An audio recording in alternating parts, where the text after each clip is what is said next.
Good evening, everyone. Welcome to Wade's Movie World. Okay, today we have some news to talk about on the DC side of things. According to ScreenRant.com, this article that I'm fixing to read to you is by Rachel Labonte, published about 24 hours ago. And it was last night that I learned about this, and so I decided to pull up the article from ScreenRant.com and let you all know what is going on. The Batman 2 is confirmed. Robert Pattinson is going to return as Bruce Wayne Batman, and Matt Reeves is going to return to direct the film. So here's what the article says. During its CinemaCon presentation, Warner Brothers confirms the Batman 2 is moving forward with director Matt Reeves and leading man Robert Pattinson. Matt Reeves' The Batman 2 is officially a go at Warner Brothers.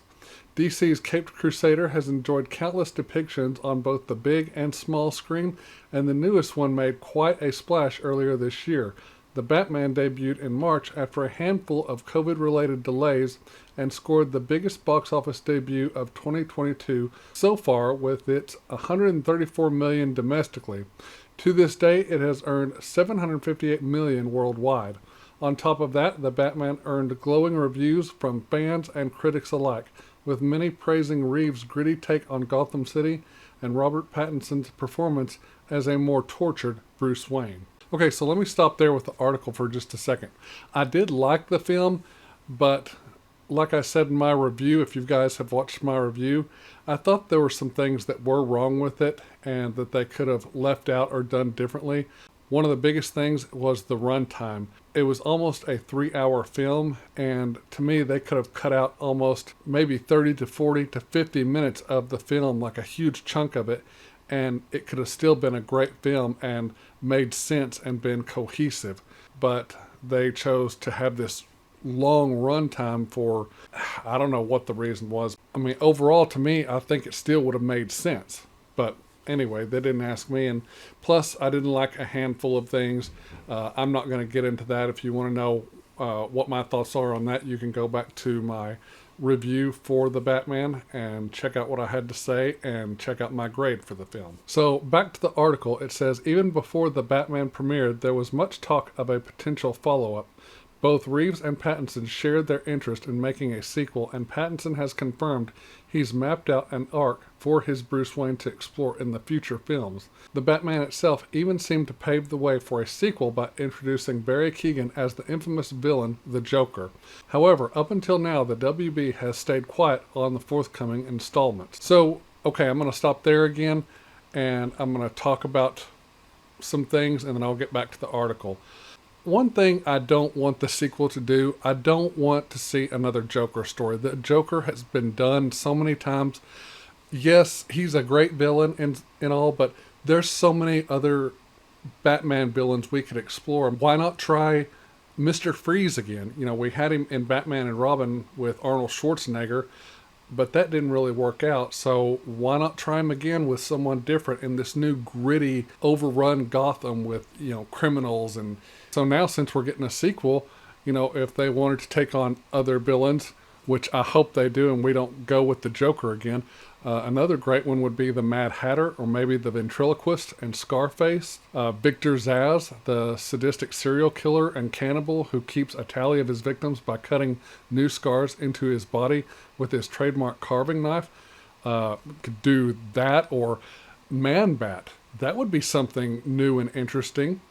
I mean, yeah, there's just a huge list of villains that we could explore. You know, why do we have to go back to something we've already seen, you know, 2 or 3 times in the past? Let's do something different. Those are my thoughts on this anyway.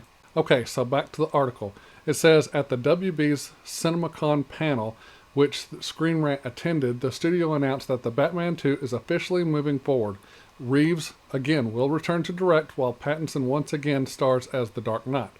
During the presentation, Reeves is quoted as saying that he's excited to jump back into this world, but more on that at a future CinemaCon. No further details, such as other returning players or a release date, were given.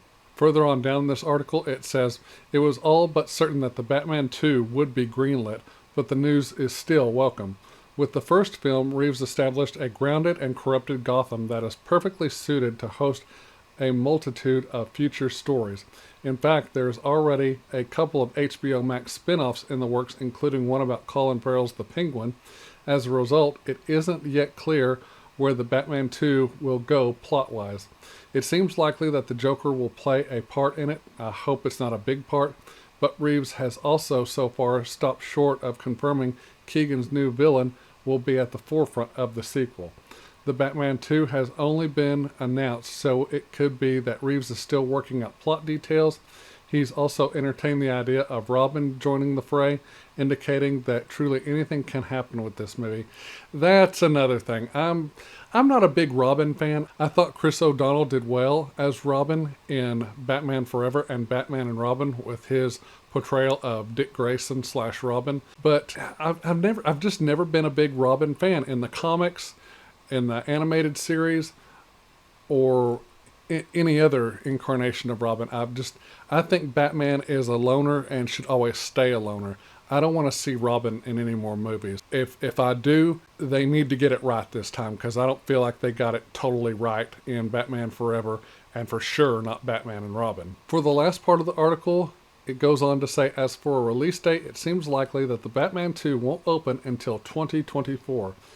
Had a script already been in place, filming could have gotten off the ground this year to allow for a 2023 release. However, that doesn't appear to be the case, and as the Batman had notably difficult production due to the coronavirus pandemic, it seems better to let the sequel take its time.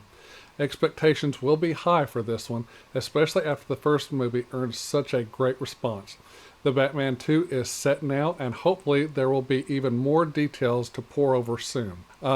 Yeah, so like I said, I wasn't a huge fan of the movie. The Batman was okay, but would I like to see what they do in a sequel? Absolutely. So, anything's possible. As long as they have a good story and good characters and good actors to bring the characters to life, I'm game. Okay, so that's all the Batman news I have for you. I hope you're all doing well out there.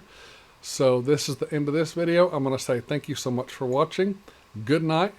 God bless. I love all of you, and I will see you all in the next video. Bye-bye.